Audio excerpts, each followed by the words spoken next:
Good morning, evening to my fellow Royals. Today we have for you Vynnset Iron Maiden. I'm pretty excited for this deck tech. I've been playing this hero a lot and I'm really enjoying it, and I think I may have something here. As those of you who have been following this hero and in the Discord and all that, you've noticed that a lot of the lists are starting to look pretty similar. Mine's kind of the same, not really. Like you'll see as we go through it, there are some cards in here that I kept that others have cut simply because of my playstyle. I like playing this very patient and setting up for a giant attack. That being said, I do try to keep it pretty consistent and not have the typical Vynnset off turns. So let's get right into it. We'll start with the non-attack actions with Vynnset. Set these out of the way here. As I'm sure you all know, Envelop in Darkness, run the full suite. This card, staple, like I almost argue you can't run Vynnset without it. Like the fact that you get to buff your attack and get a rune chant, and it has go again, can't forget that. It's just too good. Like it fixes so much for you. You're happy to see it every time it's in your hand. Like it's hard not to be happy to see that card when you draw it. Shadow Puppetry, pretty standard. I'm pretty sure this is the card that everybody just immediately was like, oh yeah, this is for Vynnset, when she was revealed. So, I mean, it's pretty simple.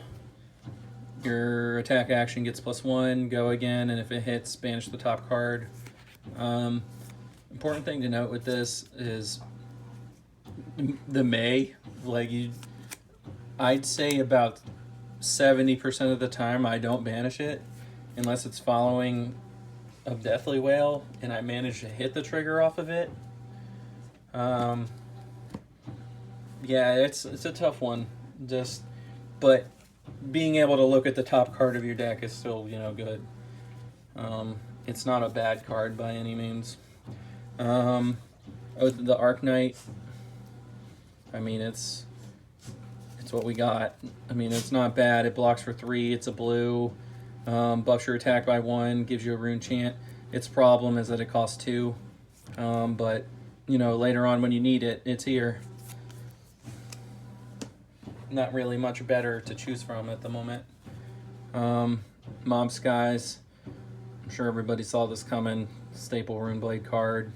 Give it go again, plus an on hit of making 3 rune chants. I ran the full suite of these. When you guys see the gameplay video of this, you'll see that I had the blues also. I actually did cut the blue. It being a 2-block kind of sucks. And, I was running into the trouble, and you'll see that when you play this hero, is when you draw a bunch of non-attack actions and you have to banish one, it feels real bad. Runic Reckoning, this card, it has been in and out of my lists, but it's proving itself. Do not sleep on this.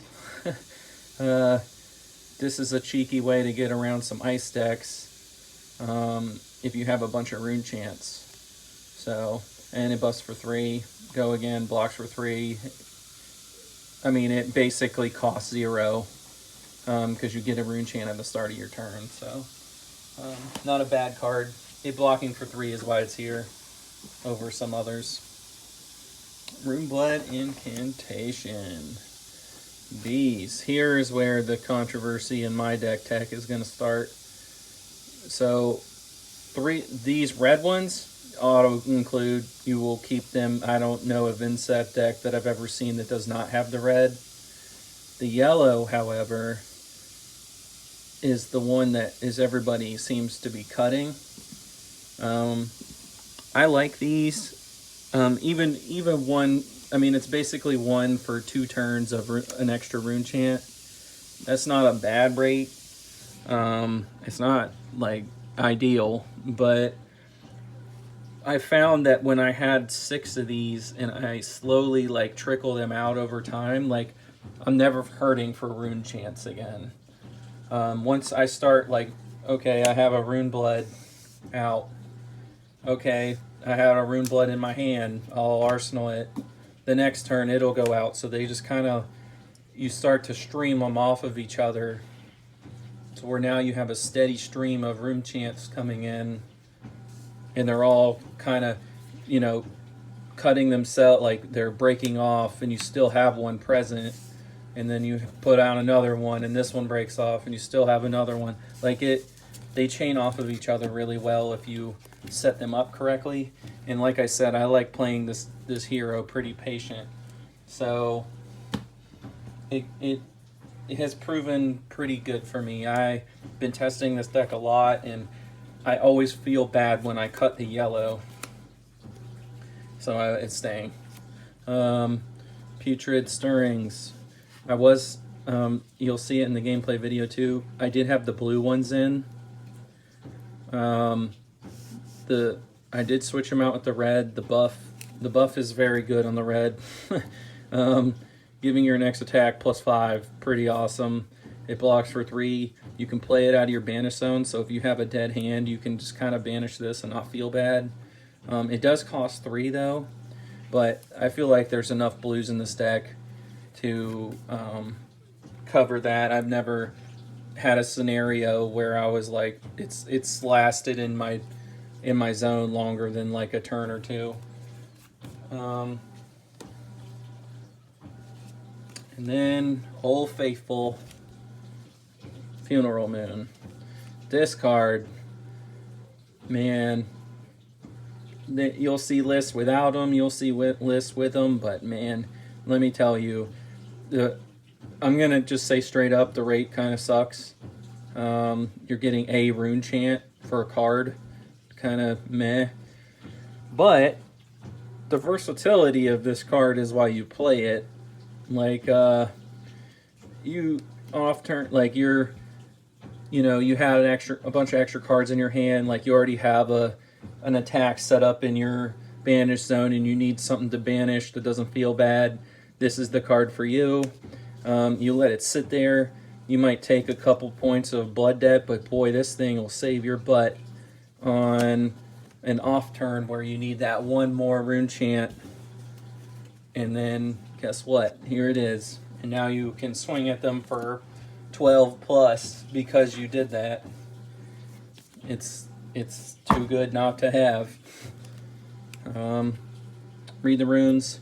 This is the flex card spot, I think. Like, I've been talking to some people on like Reddit and all that, where like you'll have, this would be like a spill blood invocation or something. Like this is your creepers target. Like if you draw this, you want to creepers these in, because your only turn being creating 3 rune chants. While not awful, you want to be doing more with your turns. But I mean, this card's good nonetheless. You can creepers it on top of your attack, and the turn that you have a shadow puppetry, so now you can banish that card and play it. And like I've done a Deathly Wail, creepers in the Rita runes, the next thing came in swinging for +6 arcane. So I mean, or +5 arcane. So I mean, it's not a bad card by any means. You just got to play around it. Okay, that's it for the main board non-attack actions. As you saw, there's a bit, but she requires some setup. So and that's how you do it for the most part. All right, moving on to the attack actions. Old Faithful for these. Deathly Wail, don't leave home without them. This card is just busted in Vynnset. Rune Gate for 3. Obviously Blood Debt blocks for 3. The red swings for 6. Yellow swings for 5 and 4. And this middle piece of text here is why you play this card. When the combat chain closes, create rune chance equal to the number of heroes that lost life. So, let's say you played a Putrid Stirrings, like you somehow had 2 blues in your hand, and Putrid Stirrings, pay a life with Vynnset, make your next rune chant unblockable, play Deathly Wail with said 3 rune chants. Now you're going to gain a rune chant from you taking damage, and now you're going to gain a rune chant from them taking damage. Oh, and by the way, this came in for like a casual 11, so plus the rune chants. So don't sleep on this. These cards, like you love seeing these. This coupled with like a shadow puppetry or something, man. They don't know what hit them until their whole hand's gone. All right, widespread series. Anybody that's even bothered to look at Vynnset knows this series. Like, it's blue, cost 4 to rune gate, really difficult to do. Banishes a card from their hand. Too good. The payoff is good for that one. Destruction, banish the card from their arsenal. This is the shadow. I'll quote C&C before everybody goes crazy. It's not, but this card is very good, especially against rangers and stuff. Widespread Ruin. This is perhaps the easiest to get off. But you do only banish the top card of their deck. I say only. It has saved my butt a bunch of times. Like, there's a few games where I've gotten Art of Wars and Blood Rush Bellows and all that stuff up the top, and it felt amazing. And then they were very sad. And by extension, I was very happy. All right. This is your standard stuff. Phantom Rates. I play 2 blues on top of the 3 red. I found myself being able to get 2 rune chants a turn super easy. It's perhaps the easiest number to get rune chants in this. 3 is a little bit of a stretch. You need some setup for that. 4, you're probably it's probably after a Deathly Wail turn or something that you'll manage to make that. But I did try to streamline this as much. You got to set up for 4 rune chants, but 2 is really easy. You'll get these off every time. And then the red comes in for 6, so it is a popper if you need it. I would prefer using these over the widespread, obviously. And this is a sleeper hit. This is if you got nothing else.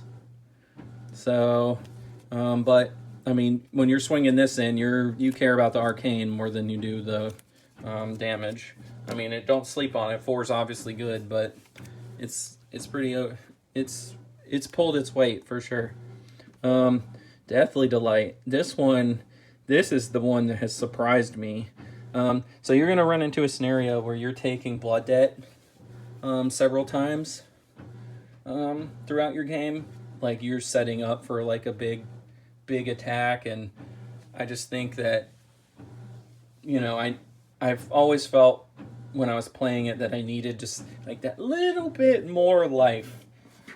And, you know, I lost the game by like 1 or 2 or something, and if only I had that 2 life. Well, guess what? I found it. These, you'll probably trigger these every time, at least for 1. So this is a 3. Think of this as 3 extra life plus an attack. But sometimes you do get both, so it will refund your Vynnset trigger cost to you. So it does swing for 5 though, so it's not a popper. That kind of is lame. It does only rune gate for 2 and it blocks for 3. So all in all, this card has really proved itself to me. And that's it for the main board attack actions. we'll move on to the sideboard real quick before we move on to the equipment, because the equipment is like probably the part everyone wants to see. Oblivion, 1 Remembrance, the 3 red, 3 yellow of Reduce the Rune Chant. This is good in your matchups where you got to block a lot, and you don't think you're going to get that Stirrings off, like just switch them out. And then the final red, Putrid Stirrings. If I need to really, like on against heroes that, you know, swing like 1 or 2 attacks and that's it, like this is good. Heroes that swing a lot of attacks at you, these are probably better. Remembrance, you know, we all know what this card does. And then Oblivion, this is, I've only gotten this off of 1 game out of like the 10 that I've tested with this deck so far. And, well, tested in person anyway. And I've only gotten this off once. So, however, you feel really great when this goes off. Like, you feel like you're probably winning, first off. 2, you feel like the guy in this picture. Like, you're just like, all bow to me because I've summoned Nazareth. It's really difficult to pull off, and there's a bunch of timing shenanigans you can do with this because it's an instant. So you can generate 6 rune chants, put them on the stack, boom, play Oblivion. And yeah, it pretty simple sideboard. Like, I didn't need anything too crazy. The stirring is a flex spot for you. If you find you're getting fatigued more, put another remembrance in. Like, just adapt accordingly. Like, this seemed to work with my meta and all that, so it's important to keep that in mind when you're doing this. All right, so Vynnset's main loadout that I use: Flail of Agony, Scepter of Pain. I don't have it on me, but I see a lot of lists with Nebula Blade. I probably will add that in. So you're going to see in the gameplay video where I was playing a Dromai. And it was close, but Dromai is a tough one for you. And everybody's telling me that Nebula Blade fixes that. So I will be testing that going forward and probably do an updated deck tech with that in it. But I will say, if you don't have these, which, I mean, they're super easy to find, so I hope you do. Nebula Blade is pretty good too. Tunic, and Dietic Carapace. Testing this, it's every bit as good as you would imagine. It's why it's the default chess piece for 90% of the heroes. This is a longer game hero. You're not going to be racing them off the board. So you will get your full value out of this. Like, I've gotten upwards of like 3 counters off this thing in a match. So I mean, it's real. Like, this is a good card and a staple for a reason. Dietic Carapace. So this, let me go back. Also important to note, almost $200, almost $25. So you decide. This is, I will say, this card, very good. Like, 3 block, 2 arcane barrier, like, it's everything you want a Runeblade card to do for you. Like, a lot of people tell you to run this default, and if you have one of these, do it. But I've been testing a lot with this, and this will save you cards out of your hand. Like, so will this, but this in a different kind of way, and still effective. So I really like this card. I didn't play a ton of Runeblades prior to this hero because I didn't really care too much for the super aggro playstyle, but this card, it's legit. Like, don't sleep on it. Simple enough. Grasp of the Arcanite, everybody knows that one. pay 2 and plus 1 for each rune chant that you have. You will probably pay 3 or 4 for this. It's very good in the early game, kind of sucks in the late game. I'm sure if you've watched any other Vynnset deck text, they'll tell you the same exact thing. And I'm here to tell you it's very true. Like, early game, you'll trigger this every turn because you need that setup for the second rune chant. And paying 3 for a rune chant, while that kind of hurts, it's to enable your entire turn. It's worth it. Spellbound Creepers. We all know this card. Like, it's the truth. Like, you can instant speed in some stuff, paying 1, and that's what enables your read the runes and some pretty nutty turns. All right, so sideboard. By the way, the carapace is in the sideboard, but if you don't have a Tunic main board, this is the one that should be the Nebula Blade for most, but boy, let me tell you, this in a ninja matchup, this thing is legit. This is, I'd argue, probably better than Creepers in some cases. Like, you will miss the 1 block, but this on-demand attack reaction, giving it go again, like, people need to respect this, because especially on an envelop turn, you envelop a Deathly Whale. It triggers, you get 2 rune chants, you still have like a Phantom Wraith in your Blood Dead zone, pop these, and then make it happen. And, you presented a pretty big turn to them, and now you won't have to take Blood Dead at the end of your turn. So that's pretty good. Vexing Quill Hand. Here for AB, some matchups, like, okay, so going back to this, because I guess we got to highlight this. This is really good in the late game. Like, if you can steady, if the hero that you're playing lets you steady out and, like, you're able to, kind of block with some cards and kind of control the pace of the game, this card's good. Because giving you those on-demand 2 rune chants when you need them, like, that can be the difference of winning the game and losing the game. So, like, this, don't sleep on this card. If you don't have a grasp, play this one. And you'll have to play the deck a little different, but it will function. Your win rate will probably be about the same. Grimoire, AB1, that's all I really use it for. I've never come across a scenario with this deck where I needed the Eloquence token, but, I mean, it's there if you need it. Evanfold. A lot of people have been experimenting with this card. It's basically just a Spell Void 2 for me. I will say, though, the instant for this does intrigue me. So I feel like there's something nutty you could do with this. I have not figured it out yet. And yeah, that's it for Vynnset. That's pretty much all of it.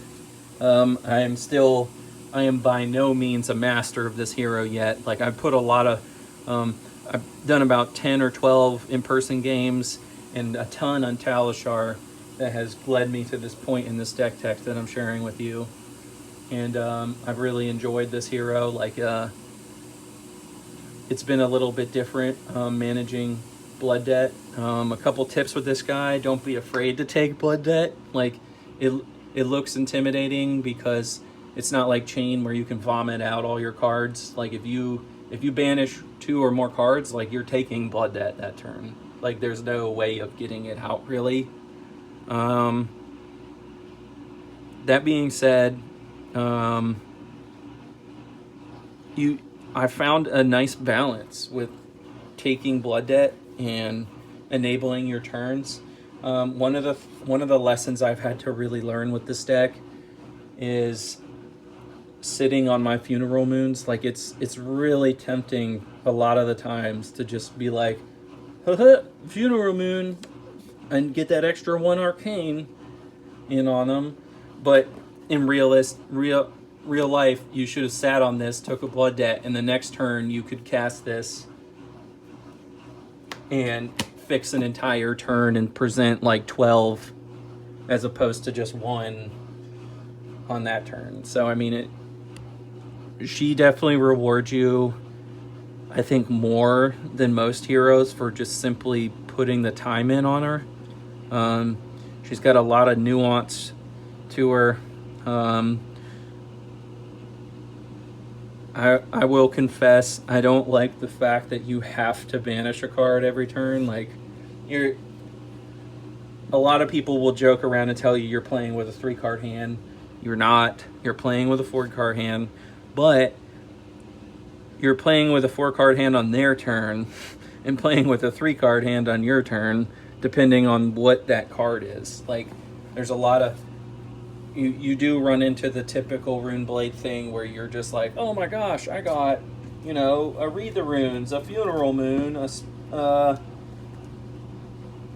don't know, a Rune Blood and a Mob Skies, and you're just like, oh god, what do I do with this? You know, you do have some things. Oh, and that's another thing I forgot to add on here. I totally missed our headpiece. It's pretty standard. I mean, I don't think it's a surprise to anyone, but it is crown. Yeah, I mean, I can't believe I missed this, but here we are, crown. It goes on there, and it does what crown things do, where you can sync a card with it, blocks for 2. Like, it does bail you out, but it's not like, it's not a mandatory card like it is for some heroes. Like, if you have a skull cap instead, that'll work. Yeah, she's weird about, like, the Spellbound Creepers, I'd argue, is a mandatory card. But I already made my explanation about that. Grasp of the Arknight is probably, if you don't have one of those, I would that's probably the upgrade I would do for this. Like, if you're using a Vexing Quill hand, like, I would probably get a Grasp as my first priority upgrade to this deck. It does enable a lot for you in the early game. In the early game, I personally feel like that's where she struggles the most. So that's just my testing. Some people will probably tell you different, but that's just where I'm at with it. Anyway, thanks for watching. We're going to be moving right into the gameplay, and I hope you guys enjoy. It's been so fun putting this deck tech together for you guys and for testing this hero, because I'm having a ton of fun with it. So yeah, just make sure you like and subscribe. If you have any opinions with this hero, please put them down in the comments. Like, I really enjoy talking about this hero. It has been a blast playing this. And yeah, thanks for watching.